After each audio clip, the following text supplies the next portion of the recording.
Welcome to the Sharp Waiver Wire and Injury Show. I am your host, Todd Burrows. Joining me today, as they will all season, are Curtis Hirsch and Tucker Bagley. Gentlemen, welcome to the first show.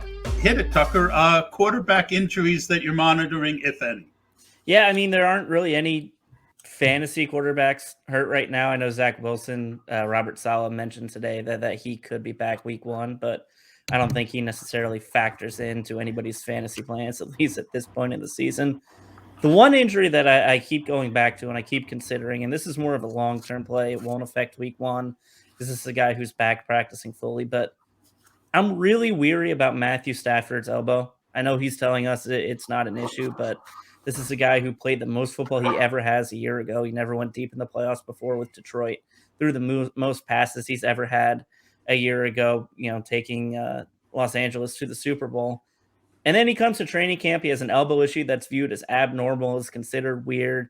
It was compared to pitchers' injuries that they tend to experience in their elbow.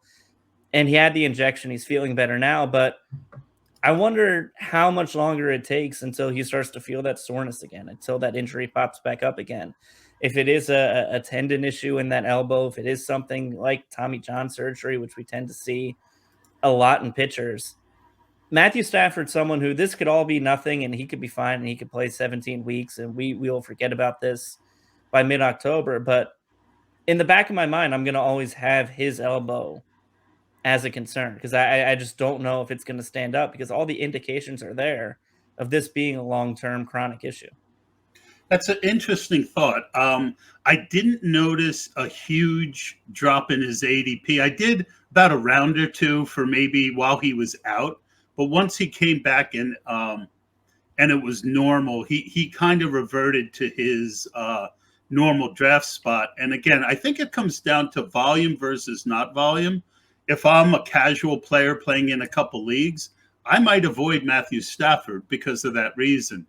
If I'm Curtis and myself drafting a lot of teams, I'm not going to avoid him because my leverage on my 10% Matthew Stafford is the 90% of teams I don't have. And he's got Cooper Kupp. He's added Allen Robinson, one of the best offenses in the league. That's my thoughts. Curtis, your thoughts on Matthew Stafford, and go over with us who you're looking at, if anyone, to bid on week one for teams. Just curious to see how that whole Matthew Stafford situation plays out. He's not a guy I target a ton just because he's not mobile, and I'm usually looking for more mobile quarterbacks. So not targeting him a ton, but really interested to see how that plays out because they do have some pretty good pass catchers. And if they're starting a different quarterback, they get downgraded massively without Stafford. I will give you a pass if you drafted Justin Fields and you do need a streamer for week 1 and 2 because he's got a pretty difficult opening schedule. So there's two guys that are kind of available, and Matt Ryan's not available as much, but I prefer him as the option here because he does play the Texans and Jaguars in week 1 and 2. So he's a streaming option. And then there's Jameis Winston as well, who's coming off a bit of an injury, but by all counts, he looks fine. But the one part of the Atlanta Falcons that is somewhat NFL relevant is their cornerback room. So that's the one thing there that would make me lean Ryan over Winston this week. But other than that, if you're streaming quarterback, something went wrong. Yeah, I in leagues where in best ball where I always take at least 2 and occasionally 3, Justin Fields was my most owned quarterback. I love his upside with the running floor, and if he can hit a ceiling, he can give you some nice spike weeks.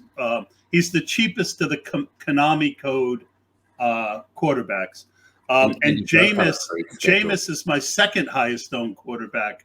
I think, he's been a top 5 quarterback a couple times in the past, and it wouldn't shock me at all if he, I thought his ADP was kind of egregious most of this offseason.